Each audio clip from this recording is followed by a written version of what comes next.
오늘 아침 묵상 말씀은 마태복음 2장 1절에서 12절까지의 말씀입니다. 함께 읽도록 하겠습니다. 헤롯 왕 때에 예수께서 유대 베들레헴에서 나심에 동방으로부터 박사들이 예루살렘에 이르러 말하되 유대인의 왕으로 나신 이가 어디 계시냐? 우리가 동방에서 그의 별을 보고 그에게 경배하러 왔노라 하니 헤롯 왕과 온 예루살렘이 듣고 소동한지라. 왕이 모든 대제사장과 백성의 서기관들을 모아 그리스도가 어디서 나겠느냐 물으니 이르되 유대의 베들레헴이오니 이는 선지자로 이렇게 기록된 바 또 유대 땅 베들레헴아 너는 유대 고을 중에서 가장 작지 아니하도다. 내게서 한 다스린 자가 나와서 내 백성 이스라엘의 목자가 되리라 하였음이니이다. 이 헤롯이 가만히 박사들을 불러 별이 나타난 때를 자세히 묻고 베들레헴으로 보내매 이르되 가서 아기에게 대하여 자세히 알아보고 찾거든 내게 구하여 나도 가서 그에게 경배하게 하라. 박사들이 왕의 말을 듣고 갈새 동방에서 보던 그 별이 문득 앞서 인도하여 가다가 아기 있는 곳에 머물러 서 있는지라. 그들이 별을 보고 매우 크게 기뻐하더라. 집에 들어가 아기와 그의 어머니 마리아에게 함께 있는 것을 보고 엎드려 아기께 경배하고 보배압을 열어 황금과 유황과 몰약을 예물로 드리니라. 그들은 꿈에 헤롯에게로 돌아가지 말라 지시함을 받아 다른 길로 고국에 돌아가니라. 아멘. 아침 묵상을 들으신 우리 모든 성도님들에게 하나님의 은혜가 있기를 간절히 소망합니다. 동방박사들이 예루살렘에 이르러서 유대인의 왕으로 나신 이가 어디 있느냐? 우리가 동방에서 그의 별을 보고 그에게 경배하기 위해서 여기까지 왔다라고 말을 하고 있습니다. 여기서 쓰이는 박사라는 단어는 마고이로서 별을 보고 연구하는 천문학자 또는 점성가를 말합니다. 그 당시 사람들은 모든 사람들이 태어나면 하나의 별이 생겨났다가 죽으면 그 별이 사라진다라고 믿었었습니다. 그래서 위대한 인물의 별은 다른 별보다 훨씬 크고 밝다라고 그 당시에 믿었었죠. 이 동방박사들은 크고 밝은 별을 보고 유대인의 위대한 왕이 태어났다라고 생각했던 것입니다. 동방박사들이 한 말을 듣고 이 헤롯 왕은 어땠습니까? 그리고 이 예루살렘이 어떻게 됐습니까? 술렁이기 시작했습니다. 특히 헤롯 왕 입장에서는 매우 불쾌한 이야기였죠. 왜 그렇죠? 이미 유대인의 왕은 이미 있습니다. 그가 누굽니까? 바로 헤롯 자신이었습니다. 헤롯은 유대인은 아니었지만 로마 황제에 의해서 유대인의 왕으로, 유대 땅을 다스리는 왕으로 그는 존재했었습니다.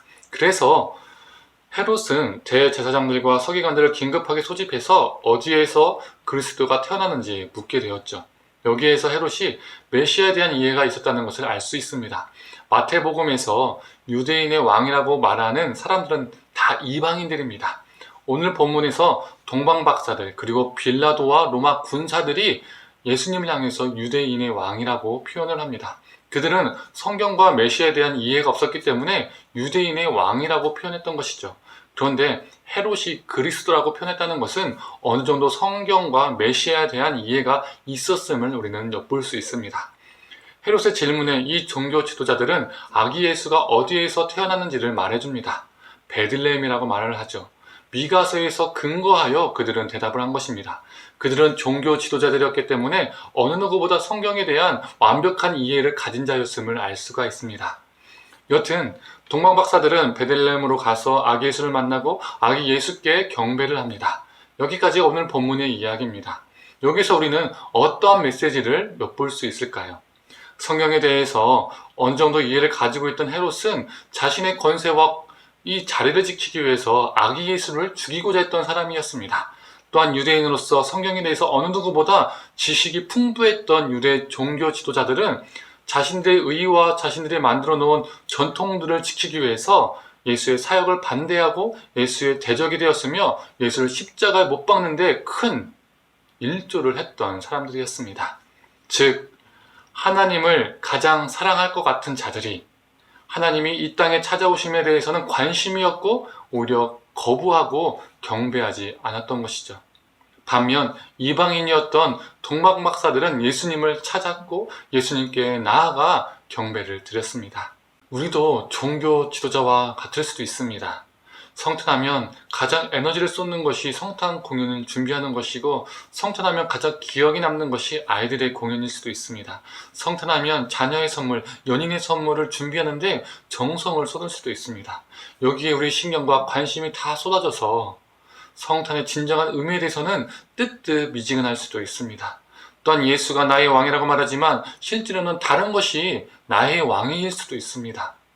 많은 이들이 대림절 기간 속에서 성탄이 가까워질 때에 예수님을 만왕의 왕이라고 고백하는데 진정 내 삶의 왕이신지 아니면 다른 것이 왕인지, 예수님이 이 땅에 오심이 나에게 어떠한 의미가 있는지, 나는 어떠한 모습으로 이 성탄을 맞이할 것인지, 또한 오셨음을 믿으니 다시 오심도 믿으며 내가 이 땅에서 소망하며 살아가고 있는지, 이러한 깊은 숙고 없이 맞이하는 경우가 참 많이 있습니다. 그저 성탄이 어느 순간 우리에게 성탄 공연을 보고 성탄 예배 1시간 드리는 일례 행사가 되어버렸을지도 모릅니다. 사랑하는 성도님들, 이번 성탄은 매번 반복되는 공연 관람 성탄 예배 1시간 드리는 것으로 끝나는 것이 아니라 예수님의 오셨음과 그리고 다시 오심을 깊이 내 마음에 새기며 살아가는 귀한 시간이 되기를 원합니다. 동방 박사들은 경배하기 위해서 긴 시간에 걸쳐서 긴 거리를 왔습니다. 자신들이 가지고 있던 가장 좋은 것을 예수님께 드렸습니다. 즉 그들은 자신의 몸과 마음을 그 예수님께 드린 것이죠. 깊은 묵상, 상고를 통해서 숙고를 통해서 성탄의 의미가 우리에게 더 깊이 다가오고 우리도 오직 예수님께만 우리의 삶을 드리는 결단이 있는 성탄이 되기를 간절히 소망합니다. 함께 기도하겠습니다. 하나님, 헤롯은 메시아에 대한 이해가 있었지만, 그리고 종교 지도자들은 어느 누구보다 성경에 대한 이해도가 높았지만 예수님이 이 땅 가운데 태어나심이 오히려 그들에게는 악을 행하는 계기가 되었고, 또한 예수님의 탄생하심이 무관심하고 자신들의 자리를 위협하는 그러한 사건이 되었었습니다. 그래서 예수님의 탄생하심이 그들에게는 적대적으로 다가와서 예수님을 죽이고자 했고 예수님을 결국에는 십자가에 못 박았습니다. 하나님을 가장 사랑한다고 말했던 그들이 하나님을 죽였습니다. 관심이 없었습니다. 하나님, 우리도 혹시 이 유대인들의 종교 지도자들의 모습이 우리 안에 있지는 않습니까? 하나님, 우리를 불쌍히 여겨 주시옵소서. 하나님을 사랑한다고 하지만 하나님을 실제 삶 속에서는 외면하고 다른 것을 왕으로 모시고 살아가고 있지 않는지 돌아보게 하여 주시옵소서.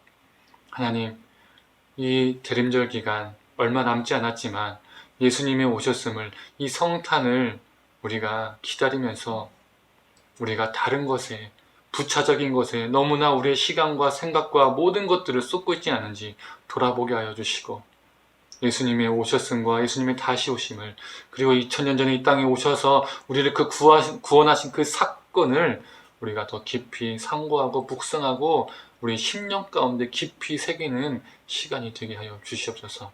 그래서 이 성탄의 사건이 우리에게 감사와 축복의 사건이 되게 하시고 또 생명의 사건 되게 하셔서 우리 이웃들에게 삶으로 이 생명을 전이시키는 자 되게 하여 주옵소서. 감사드리며 사랑에 많으신 예수님의 이름으로 기도드립니다. 아멘.